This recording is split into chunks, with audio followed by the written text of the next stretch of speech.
tawakal. Apa maknanya tawakal? Tawakal artinya ini yang buat mereka masuk surga tanpa hisab. Sebenarnya membahas kenapa orang bertawakal masuk surga tanpa hisab? Yang orang-orang miskin dari umatku masuk surga sebelum orang kaya 500 tahun lebih dahulu.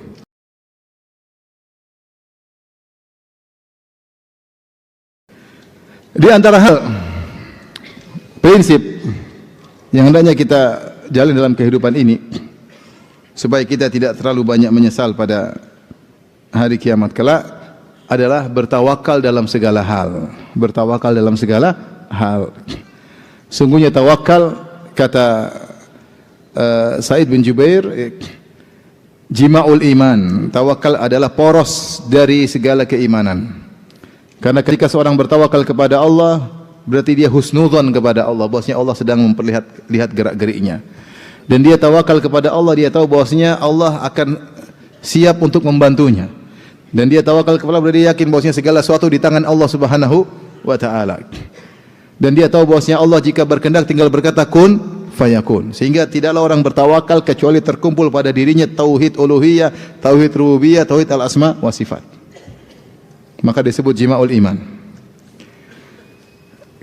Setiap kita bertawakal, apa maknanya tawakal? Tawakal artinya menyerahkan urusan kepada Allah. I'timadul qalb ala Allah, ya, ma'al akhdhi bil asbab. Itu namanya tawakal. Menyerahkan urusan kepada Allah secara hati batin sambil berikhtiar, sambil berusaha, sambil berusaha. Dan yang benar bahwasanya tawakal tidak terbatas pada perkara tertentu. Yang benar kita bertawakal dalam segala hal. Sebagian orang ada yang ketika cari rezeki baru dia bertawakal. Itu benar, tapi kurang. Bertawakal bukan cuma tatkala cari rezeki.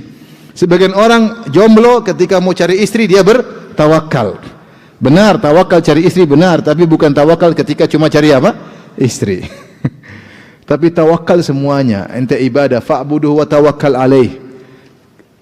Beribadahlah dan bertawakal kepada Allah Subhanahu wa taala. Keluar rumah, bismillah tawakkaltu 'ala Allah. Ketika mau keluar rumah bertawakal kepada Allah, enggak tahu di luar rumah ini hadapi apa. Mau tidur, subhanakallahumma rabbi bika wada'tu jambi wa bika arfa'uh. Ya Allah, dengan Engkaulah aku meletakkan lambungku dan Engkaulah aku bisa angkat lambungku. Dalam doa tidur juga Nabi, wa fawattu amri ilaik, aku serahkan segala urusanku kepadamu. Mau tidur juga bertawakal. Lihat bagaimana Allahu ala ma naqulu wakil ketika bikin perjanjian. Kata Nabi Yakub, wallahu ala ma naqulu wakil. Allah adalah wakil kita, yaitu kami bertawakal dalam perjanjian kita. Bertawakal ketika buat apa? Perjanjian. Bahkan ketika mereka berdakwah, ya qaumi in kana kabura alaikum maqami wa tadhkiri bi ayatillah fa 'ala Allahi tawakkaltu fa ajmi'u amrakum. Kata Nabi Nuh alaihi salam, ya kaumku, kalau kalian merasa berat aku berdakwah, kayaknya aku ini ganggu kalian terus, kalian tutup telinga, aku bertawakal kepada Allah. Aku akan terus berdakwah meskipun sikap kalian demikian. Dakwah butuh apa? Tawakal. Ketika diganggu oleh orang, wa ma lana alla natawakkala 'ala Allahi wa qad hadana subulana wa la nasbiranna 'ala ma adaitumuna wa 'ala Allahi falyatawakkalul mutawakkilun. Kenapa kami tidak, para rasul berkata, kenapa kami tidak bertawakal kepada Allah sementara Allah telah beri hidayah kepada kami? Sungguh kami akan bersabar atas gangguan kalian. Tawakal. Dalam segala hal bertawakal.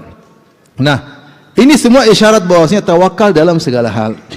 Ya ikhwan, ente atau kita ini ngurus anak-anak butuh tawakal. Ngurus pondok butuh apa? Tawakal. Jangan pede pada kemampuan kita. Kapan kita merasa pede dengan kemampuan kita, Allah tinggalkan kita. Khuzlan, namanya khuzlan. Khuzlan itu ditinggal oleh Allah. Kapan Allah tinggalkan kita? Ketika kita tidak bertawakal kepada Allah, kita merasa pede dengan kemampuan kita, dengan kecerdasan kita, dengan pengalaman kita, dengan tim kita, dengan backing kita. Kita lupa di situ saatnya Allah tinggalkan kita. Ya. Oleh karena kata pepatah Arab, yu'ta min haitsu ya'man. Betapa banyak orang terjatuh pada posisi yang dia merasa aman, di situ Allah jatuhkan dia. Dia merasa nyaman sih, ternyata disitulah dia terkena. Karena ketika dia pede pada dirinya. Seorang harusnya bertawakal kepada Allah. Apa doa? Ya Hayyu ya Qayyum bi rahmatika astaghits fa asli sya'ni kullahu wa la takilni ila nafsi tarfata ain. Ya. Ya Allah, luruskanlah, perbaikilah segala urusanku, jangan kau serahkan urusan sedikit pun pada diriku meskipun ya sekejap mata. Segala urusan di tanganmu. Siapa yang bertawakal kepada Allah, ini sangat bermanfaat di akhirat agar kita tidak begitu menyesal. Para ulama mengatakan siapa yang bertawakal kepada Allah, tawakal yang sungguhnya, dia masuk surga tanpa hisab. Dia masuk surga tanpa hisab. Bukankah ketika Rasulullah sebutkan tentang 70.000 orang yang masuk surga tanpa hisab. Maka para sahabat bertanya, siapa mereka ya Rasulullah? Kata Rasulullah SAW, humul ladzina la yastarqun wa la yaktawun wa la yatatayyarun wa ala rabbihim yatawakkalun. Mereka tidak pernah minta untuk diruqyah. Kenapa? Karena tawakal. Mereka tidak pernah berobat dengan besi yang dipanaskan. Kenapa? Karena tawakal mereka tinggi. Mereka tidak percaya dengan pamali-pamali tatayur. Kenapa? Mereka tawakalnya kepada Allah. Kemudian Rasulullah sebutkan sifat yang keempat yang merupakan kesimpulan, wa ala rabbihim yatawakkalun, dan mereka bertawakal kepada Allah. Ini yang buat mereka masuk surga tanpa hisab. Sebelumnya membahas kenapa orang bertawakal masuk surga tanpa hisab? Karena mereka tidak perlu dihisab, karena urusan mereka sudah mereka serahkan kepada Allah. Faham? Kenapa mereka tidak perlu dihisab? Karena mereka telah serahkan urusan kepada Allah. Mereka sudah bersandar kepada Allah. Perlu dihisab kalau dia jalani sendiri. Kalau kita datang kepada misalnya di sebuah sekolah, kemudian di situ ada kepala sekolah, dia bilang, Pak, saya serah sama Anda. Ya sudah, dia masa periksa kita lagi? Wong kita sudah serahkan urusan sama dia. Tapi kalau lakukan yang kau bisa, oke, saya serahkan sama kamu, Pak. Ngapain dia periksa kita lagi? Ini. Dan subhanallah, kita butuh masuk surga tanpa hisab. Terutama yang kaya-kaya. Rasulullah mengatakan, ini sebagai renungan aja ya. Saya rasa di depan saya banyak yang kaya. Ada yang kaya, ada yang sok kaya, ada yang mau kaya. Ada yang Tapi kata Nabi SAW, yadkhulu al-fuqara ummati al-jannata qabla al-aghniya bi 500 am. Sungguhnya orang-orang miskin dari umatku masuk surga sebelum orang kaya 500 tahun lebih dahulu.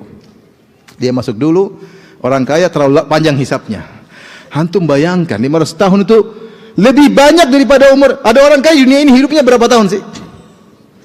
100 belum tentu sampai. Kebanyakan 70 sudah tewas, 60 sudah tewas. Artinya dia menikmati kekayaan dia, mungkin dia baru kaya umur 40 tahun, mungkin. Ada yang sejak lahir sudah kaya memang, karena bapaknya kaya raya, dapat warisan. Ada yang baru kaya umur 40 tahun, ada yang baru kaya umur 50 tahun. Ada yang mau mati baru kaya. Artinya dia menikmati kekayaannya tersebut paling 30 tahun, 40 tahun, 50 tahun. Ternyata hisapnya 500 tahun. Bayangkan. Umur untuk menikmati kekayaan tersebut jauh lebih sedikit daripada waktu untuk menghisap dia. Itu pun kalau dia masuk surga, ternyata dihisap-hisap semua surga. Dan betapa banyak orang dihisap akhirnya masuk apa? Neraka jahanam. Ternyata hartanya buat ini, buat foya-foya, buat jalan-jalan, buat mubazir-mubazir. Kalaupun masuk surga terlambat. Oleh karena supaya bisa masuk surga dengan cepat, tidak menyesal pada hari kiamat, adalah dengan sering bertawakal kepada Allah. Ngurus anak-anak, ngurus pondok, ngurus ini, serahkan sama Allah. Saya berusaha semaksimal mungkin. Syariatnya bagaimana? Jalankan. Setelah itu tawakal. Karena kalau orang berusaha bertawakal, dia berusaha berjalan di atas sistem syariat. Saya syariatnya begini, saya enggak tahu apa yang akan Allah lakukan kepadaku. Yang penting syariatnya begini, saya jalanin. Kedepannya saya serahkan sama Allah. Sering bertawakal, bisa masuk surga tanpa hisab. Mengurangi apa? Hisab. Mengurangi hisab pada hari kiamat sehingga mengurangi penyesalan kita pada hari kiamat kelak. Tapi demikian saja karena waktu sudah habis. Tadi berapa prinsip? 4 ya. 4 prinsip semoga bisa kita jalani. Coba diulang. Yang pertama apa? Apa?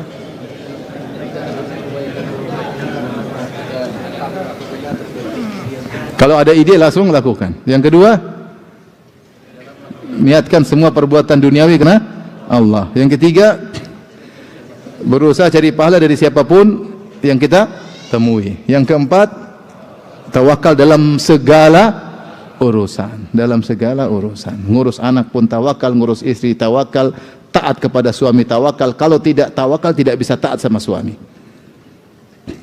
Dari mana dalilnya? Allah berfirman. Ini buat ibu-ibu. Mumpung terakhir, biasanya ibu-ibu.